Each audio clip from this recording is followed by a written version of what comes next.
उम्र के आखिरी पड़ाव में बूढ़ी काकी की कोई इच्छा न रही थी सिवाय जीभ के स्वाद के।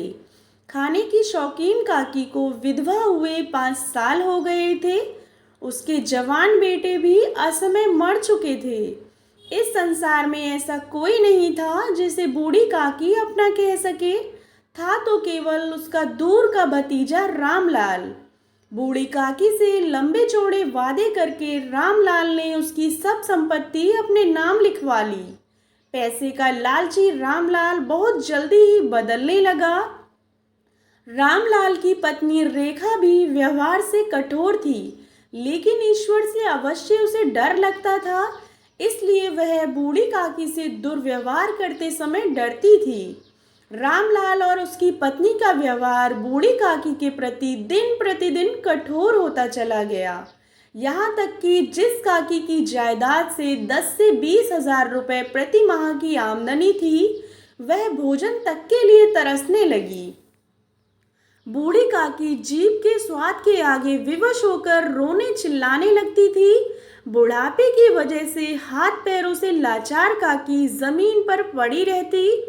रामलाल के दोनों बेटे भी उसे चिढ़ाने परेशान करने में खुश होते थे। यहाँ तक कि वे दोनों उस काकी के ऊपर अपने मुंह का पानी भी उड़ेल देते थे। लेकिन रामलाल की बेटी राधा बूढ़ी काकी से बहुत प्यार करती थी। राधा भाइयों से तंग होकर बूढ़ी काकी के कमरे में आ जाती थी और खाने के लिए जो कुछ भी होता था मिल बांटकर बूढ़ी काकी के साथ खाती थी।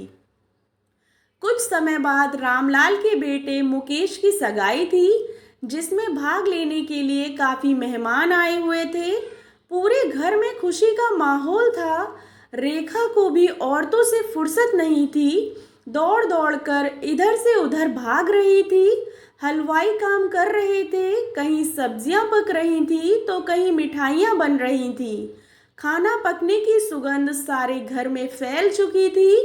भीतर ही भीतर बूढ़ी काकी का मन भी ललचा रहा था, परंतु वह सोच रही थी कि जब उसे भरपेट भोजन ही नहीं मिलता तो मिठाई और कचौड़ी कौन खिलाएगा।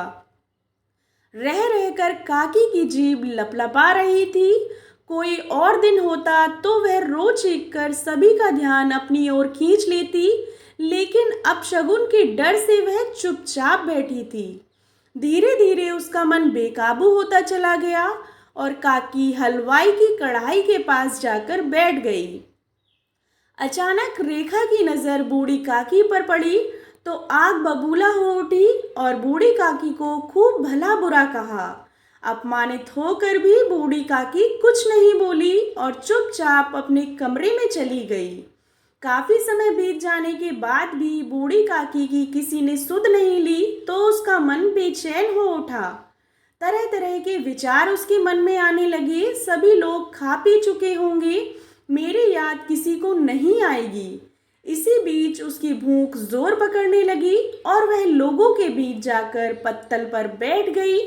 लोग आश्चर्य से देख ही रहे थे कि रामलाल की नजर उस पर पड़ गई।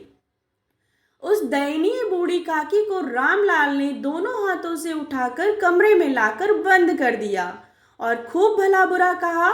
वह यह भूल गया कि आज उसे जो सम्मान मिल रहा है वह सब बूढ़ी काकी की संपत्ति के कारण ही है।